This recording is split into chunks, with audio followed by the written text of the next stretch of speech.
তুমি অগ্রগামী হও সেই চিরস্থায়ী জান্নাতের দিকে, যেখানে রয়েছে চিরন্তন সুখ। যা মন চাইবে তাই পাবে, যা আদেশ করবে তাই দেওয়া হবে। জেনে রেখো, দুনিয়ার চাওয়া পাওয়ার পূর্ণতার স্থান নয়। দুনিয়ার চাওয়া পাওয়ার পূর্ণতার স্থান নয়।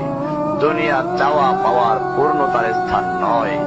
জান্নাতি হচ্ছে এমন জায়গা যা তোমার সব আকাঙ্ক্ষাকে পূর্ণ করে দেওয়া হবে।